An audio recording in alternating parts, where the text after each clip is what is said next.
하나님께서 우리와 함께 하시고 우리에게 은혜를 베풀어 주옵소서. 성령으로 충만케 하시며 어떤 환난과 고난과 문제 속에서도 주님께 최고로 영광 돌리게 하옵소서. 구주 예수 그리스도 이름으로 간절히 기도 올리옵나이다. 아멘. 여러분 반갑습니다.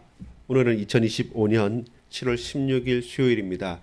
새벽부터 비가 내려서 오가는 걸음걸음들이 힘들 수 있습니다. 무덥기도 하고 습하기도 하고 비도 내리고. 근데 여러분 그렇다고 해서 짜증내거나 불만을 쏟아내지 마십시오. 우리가 그렇게 몇 명이 모여서 너무 힘들다 이렇게 이야기를 하면 그 불평과 불만과 불신앙의 증거가 됩니다. 왜냐하면 오늘 본문은 두 명의 증인이 선포하는 장면이 나타나고 있습니다. 그들에게 뭐라고 말합니까? 우리에게 무엇이라고 말합니까? 요한에게 어떻게 하나님께서 약속하십니까? 오늘 본문인 요한계시록 11장, 어제 있었던 10장과 11장은 삽입입니다. 아주 극심하고 가장 강한 또한 7번째 나팔을 부는 그 천사가 나타나기 전에 우리가 그걸 견디기 위해서 우리에게 소망과 위로를 하는 먼저 끼워 넣은 그런 장면들입니다. 그 가운데서 우리가 무엇을 봐야 됩니까? 서론입니다. 구분하여 청량하라 라는 것입니다. 성전 안과 밖을 구분하여서 청량하라. 청량한다는 것은 무엇입니까? 구약의 청량의 의미는 거의 다 대다수 보호와 그리고 보존과 지킴이란 겁니다. 잘 청량해서 그 넓이를 알고 그 숫자를 알고 그 여러 경계를 알아서 그것을 반드시 지키겠다는 건 하나님의 보호하심의 또한 이유입니다. 하나님께서 보호하시고 그리고 그 청량한 나머지 부분들은 놓아두는 겁니다. 그 놓아두는데 얼마나 놓아둡니까? 상징적인 숫자가 나오지 않습니까? 이것 때문에 우리 오늘 이 녹화 영상은 모르겠지만 온라인 영상을 보면 제가 길게 좀 설명을 이미 요한계시록 11장 1절에서 13절을 많이 했는데요. 숫자, 그러니까 1260일 동안 선포할 숫자, 1260일 42달 동안은 계속 환난을 당한다. 그러면 딱 42달 1261일은 아니냐? 이것은 아닙니다. 그게 상징이죠. 무슨 상징입니까? 완전의 절반인 거죠. 42개월 42달 숫자로 하자면 42 곱하기 30 1261 그리고 구약의 다니엘서를 보면 한때 두때 반때 그게 뭡니까? 여러분 성경 읽어보면 한때 1년 두때 2년 반때 6개월 그러면 합치면 1 더하기 2 더하기 2분의 1 3년 6개월 그리고 그것은 완전수라는 7년의 반이잖아요. 그래서 완전한 핍박이나 환난이기보다는 그 절반 되는 반드시 우리가 지킬 수 있고 견딜 수 있는 하나님의 때라는 사실들을 우리가 알 수가 있는 것입니다. 저와 여러분에게 있어서 이 환난의 때는 반드시 있을 겁니다. 그러나 그 환난은 완전한 게 아니라 절반입니다. 우리가 충분히 믿음을 가지고 온전한 믿음으로 견딜 수 있는 그 심판의 때가 곧 임했다는 것입니다. 그것이 영원한 것이 아니란 사실들을 말하는 것입니다. 여러분 성전 내부와 외부를 구분하여서 갈대자 그 갈대를 가지고 측량을 하는 겁니다. 지키십니다. 하나님께서. 그리고 그 숫자를 상징하면서 우리에게 깨닫게 하는 겁니다. 이때가 긴다. 긴 것처럼 느껴지고 끝나지 않을 것처럼 느껴지지만 그때는 내가 알고 있고 내가 세고 있고 내가 측량하고 있다. 반드시 그 환난의 때가 끝날 것인데 그때까지 믿음을 잃지 마라 라고 말씀하고 있는 것입니다. 3절부터 6절까지 보면 이제 두 증인에 대해서 말합니다. 자, 이 상징은 또 뭐냐면 본론입니다. 두 증인의 사명과 증거가 나타납니다. 첫 번째는 증인의 예언이 나타나고 그리고 그 증인의 죽음이 나타나고 그 증인의 죽음 부활과 승천이 나타나는데 여러분 꼭 봐야 될 것이 뭐냐면 두 증인의 사명과 증거를 통해서 여러분 성경에서 신명기 17장 6절에 보면 어떤 사실을 진리를 나타내는 최소한의 증인이 두 명인 것이죠. 적어도 이 두 증인이 같이 함께 말하면 그 믿으라는 것입니다. 근데 헛된 사람들이 아니라 이 두 증인은 구약의 성경에 보면 누구냐면 스룹바벨과 여호수아 그리고 또 엘리야와 모세 스가랴 4장에 보면 스룹바벨과 여호수아로 볼 수 있고 구약 전체와 6절에 보면 이 두 증인은 엘리야와 모세로 나타나기도 합니다. 무슨 말이냐면 분명히 이 일에 대해서 하나님은 증인을 세우시고 역사하신다는 겁니다. 1260일이 되는 42달 동안 환난을 당하는 동시에 이 두 증인이 선포를 할 거라는 겁니다. 분명히 선포할 거고 그 두 증인이 선포할 때 많은 대적들이 그 앞에서 꼬꾸라진다는 겁니다. 환난과 증거가 동시에 나타나는 겁니다. 동시에 이 두 증인은 두 촛대라고 표현을 하지 않습니까? 촛대는 누구입니까? 교회를 말하는 거죠. 요한이 촛대라고 말할 때는 교회를 염두에 두고 있습니다. 왜 하필 두 교회일까요? 책망받지 않고 칭찬만 받았던 서머나 교회와 그리고 빌라델피아 교회를 상징한다고 생각하는 것이 또 올바른 것입니다. 하나님께 칭찬받은 이 교회들이 끝까지 환난 가운데서도 증언하는 것입니다. 합쳐서 말하면 뭐냐면 두 증인은 교회입니다. 두 증인은 저와 여러분입니다. 우리가 환난을 당합니다. 환난을 당하고 핍박을 당하고 모욕을 당하고 나중에 보면 죽습니다. 죽기까지 충성하고 실제로 죽습니다. 죽을까 말까가 아니라 죽는 가운데 처해도 오케이 하면서 순교합니다. 그 순교자의 핏값이 나타나게 되는 것까지 그 환난의 때를 그 환난을 당하면서도 끝까지 분투하고 영적인 싸움을 하고 선포하는 교회, 이 일에 우리는 증인이고 하나님께서 아신다는 사실입니다.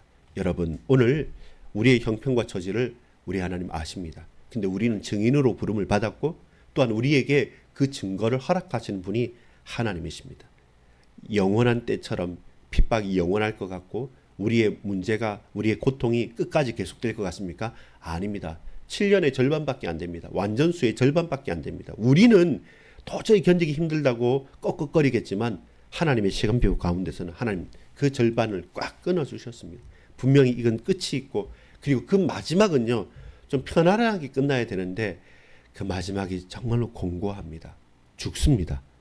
무적행에서 짐승이 일어나 죽는데 우리의 시체가 널브러져서 그것을 보고 첫 대적들은 즐거워하고 서로 난리나고 손뼉치면서 서로 예물을 주고받고 축제가 일어나는 것처럼 정말로 절망인 것처럼 아니 끝났구나 싶을 만큼 될 바로 그때 사흘 반 만에 다시 우리를 생기를 불어넣으셔서 일으키십니다.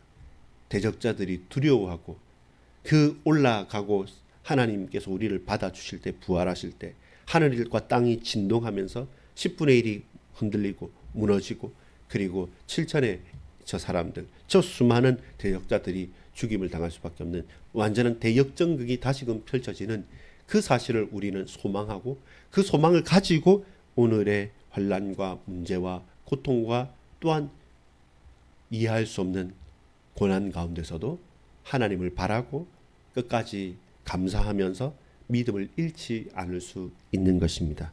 그래서 저와 여러분 누구입니까? 교회입니다. 우리는 믿음의 증인들입니다. 저와 여러분의 환난과 고통이 극심하고 죽음의 자리에 빠져서 넘어진다 하고 우리의 대적이 크게 우리를 넘어뜨린다 할지라도 여러분 그것 때문에 하나님을 저버리지 마십시오. 하나님 그 모든 것들을 여러분으로 하여금 겪고 당당하게 승리할 수 있도록 이미 예비하셨습니다. 한번 적용해 볼까요? 초대교회가 너무 힘겹게 이렇게 고난을 당하고 있지 않습니까? 근데 이 고난이 내일이다 1년 후다 끝나면 좋겠는데 끝나지 않을 만큼 길어진단 말입니다. 그때 배교하고 떠난 사람들이 많아진단 말입니다. 그런 가운데 끝까지 믿음을 지키고 있는 교회들에게 요한이 편지를 보내서 도저히 이런 환상이 아니면 이해하지 못할 만한 그 현실을 넘어서도록 우리에게 그들에게 약속을 했단 말입니다. 동시에 그들은 그것으로 위로를 받았어요. 마찬가지입니다. 오늘 사는 저와 여러분에게도 마찬가지입니다. 믿지 않는 불신자들과 세상은 기독교를 개독교라고 하고 예수 믿는 것들 이렇게 말하면서 모멸감을 줍니다. 우리가 전도하려고 하면 저 이단하고 비슷하게 생각하거나 잡상인들보다 더 못하게 말합니다. 그러니까 우리 상처가 되고 하기 싫어지죠. 근데 교회의 본질적인 특징은 뭐냐면 원래 고난 당하는 거예요. 원래 모멸 당하는 겁니다. 그리고 죽기까지 하는 겁니다. 근데 죽으면 사는 겁니다. 내가 죽으면 우리 후대가 사는 거고 저와 여러분 죽기까지 충성하면 교회가 사는 겁니다. 그게 우리 교회 역사였어요. 그게 2000년 교회의 역사였고 한국 교회의 역사였고 멀리 나가지 않아도 저와 여러분이 이렇게 신앙생활을 한 것도 우리 부모와 형제 자매와 누군가는 눈물을 쏟으면서 피를 흘렸기 때문에 영적 싸움을 했기 때문에 우리가 이렇게 서 있는 겁니다. 근데 나는 그런 영적 싸움을 처절하게 하지 않는 거죠. 편한 게 좋은 것이죠. 그래서 오늘 저와 여러분은 그 모멸감을 딛고 영적 싸움을 해야 됩니다. 문제는 싸우지 않으려고 하고 그 고난을 당하지 않으려고 하니까 우리에게 예비된 승리가 계속 연기가 되는 거죠. 이 싸움은 일단 싸워야지 되는데 그 앞에서 늘 고상하게만 있으려고 하니까 아무 응답도 없고 아무 역사도 일어나지도 않고 믿는 것도 안 믿는 것도 아닌 토하여 버리겠다고 말하는 뜨겁지도 차집도 않은 교회처럼 두아디르 교회처럼 그렇게 우리도 책망을 받는 거기다 있는 것이죠. 여러분 싸웁시다. 그리고 죽읍시다. 장렬하게 전사합시다. 가능한 것은 그런 우리를 부활케 하시고 생기를 주셔서 건지시는 하나님께서 저와 여러분을 증인으로 전도하고 선포하는 증언하는 교회로 부르셨다는 겁니다. 그리고 그들에게 완전한 승리는 이미 예비되어져 있습니다. 13절을 읽어볼게요. 그때 큰 지진이 일어나서 성 10분의 1이 무너지고 지진에 죽은 사람이 7천이니라. 강한 성이 무너지고 강력했던 대적자들이 죽임을 당하고 그 남은 자들이 두려워하여 영광을 하늘의 하나님께 돌리더라. 그 불신자들이 두려워하여 이제는 하나님께 영광을 돌릴 수밖에 없도록 우리로 증인으로 삼으신다. 결론입니다. 두 증인을 아십니까? 나는 어떤 증인으로 살고 싶으십니까? 두 증인을 아십니까? 저와 여러분은 오늘 어떤 증인으로 나아가시겠습니까? 죽기까지 충성하고 죽어버리는 증인. 그렇기 때문에 생기로 살아나는 증인. 부활의 능력을 체험하고 그들을 두렵게 만드는 하나님께 찬양하고 영광 돌릴 수 있게 만들 수밖에 없는 그 두 증인이 저가 여러분이 우리가 우리 교회가 반수교회가 되어지기를 간절히 소망합니다. 기도하겠습니다. 아버지 하나님 감사합니다. 오늘 우리로 증인으로 삼아 주옵소서. 정말 우리가 그리스도 예수의 증인이고 반석교회의 증인이고 살아계신 하나님의 증인이며 오직 예수 그리스도의 부활의 증인이 되게 하옵소서. 구주 예수 그리스도 이름으로 간절히 기도합니다.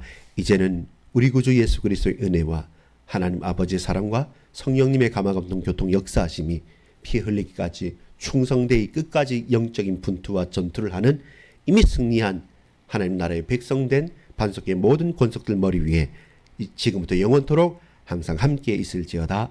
아멘.